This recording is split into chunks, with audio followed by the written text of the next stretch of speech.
Assalamualaikum warahmatullahi wabarakatuh. Perkenalkan, nama saya Nur Aini dengan NIM 24042213. Nah, di sini saya akan menjelaskan hasil presentasi kelompok-kelompok kemarin.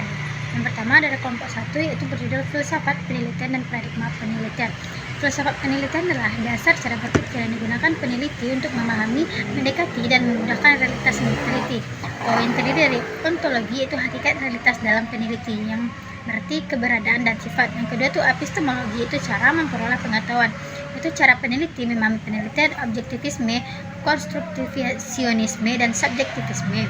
Nah, yang ketiga itu aksiologi, nilai dan manfaat penelitian, peran nilai dalam peneliti, aksiologi positivistik, dan aksiologi kritis dan kualitatif. Nah, yang bagian B, paradigma penelitian. Positivistik itu terdiri dari positivistik, interpretatif, kritis, mixed method. Nah, yang pertama ada objektivitas, yaitu terdiri dari generalisasi, pengukuran terukur, dan replikabilitas. Nah, yang kedua itu metodologi dan penerapan dalam administrasi negara. Selanjutnya ada interpretatif, yaitu fokus pada memahami makna. Nah, fokus pada makna, keterlibatan peneliti, dan kontekstual. Selanjutnya itu metodologi penerapan, ada fenomenologi, grounded theory, dan etnografi. Nah, yang ketiga itu paradigma kritis.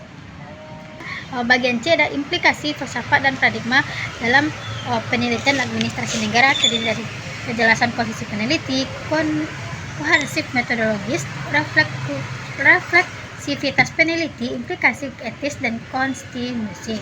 Nah, yang bagian D relevan bagi mahasiswa.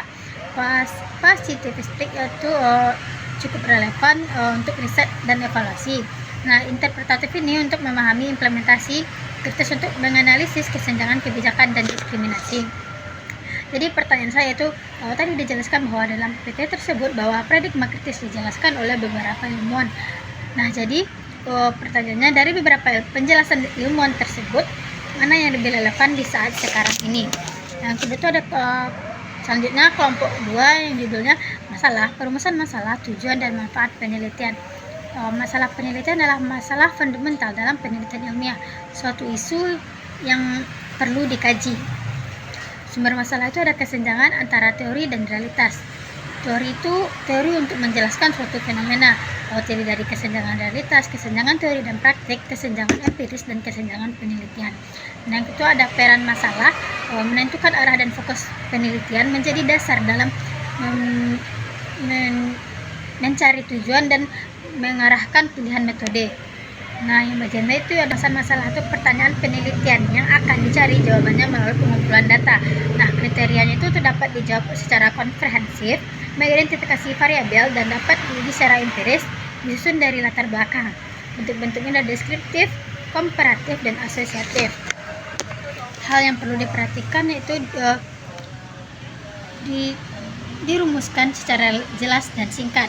Menggunakan kalimat tanya, dapat diuji, memiliki tujuan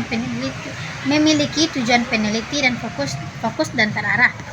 Tujuan yang selanjutnya C, tujuan menjelaskan hasil akhir yang ingin dicapai. Kriteria itu tidak keluar dari hasil pembahasan, memiliki arah yang jelas, dan dapat mempertanggungjawabkan. Fungsinya itu sebagai penentu arah peneliti, sebagai dasar penyusunan, dan sebagai arah acuan dalam pengumpulan data. Jenis-jenisnya tujuan deskriptif, eksplanatif, dan prediktif. Manfaat penelitian yaitu manfaat teoritis, praktis.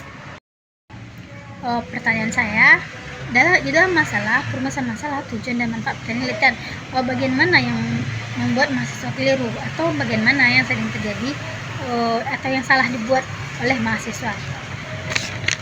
Selanjutnya itu kelompok 3, itu tinjauan pustaka, kerangka penelitian, dan hipotesis. Nah, tinjauan pustaka adalah dasar untuk memahami keadaan pengetahuan saat ini dan membantu mengidentifikasi kekurangan dan dalam penelitian yang dilakukan. Tujuan dan fungsinya itu mengidentifikasi penelitian, menemukan kesenjangan, membangun landasan, menghindari duplikasi, dan selanjutnya tujuan dan manfaatnya membangun landasan teoritis menjadi dasar dalam metodologi. Sumber dan kriteria itu sumber primer, literatur yang relevan, dan kredibilitas dan validitas. Proses penyusunannya itu strategis pencarian, teknik analisis, dan regulasi tinjauan pustaka. Kegunaannya meningkatkan pemahaman akademik, mendukung pemeliharaan karya ilmiah, mengembangkan kebijakan dan keputusan berbasis bukti. Nah, perbedaannya itu durasi, analisis data, istilah subjek penelitian, dan cara memandang fakta. Yang kedua, kerangka pemikiran. Kerangka pemikiran harus mengintegrasikan penelitian, memuat pernyataan ulang, mencakup relevansi, menjelaskan hubungan variabel. Nah, yang kedua, hipotesis, data yang penting untuk melakukan penelitian yang sukses dalam mendapatkan hasil yang akurat.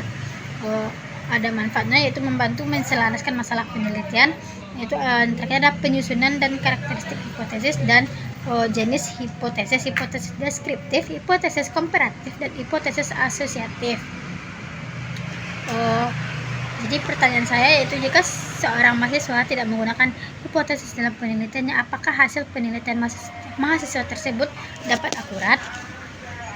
Selanjutnya saya akan menjelaskan kelompok 5, yaitu teknik menguji validitas dan kereabilitas data penelitian.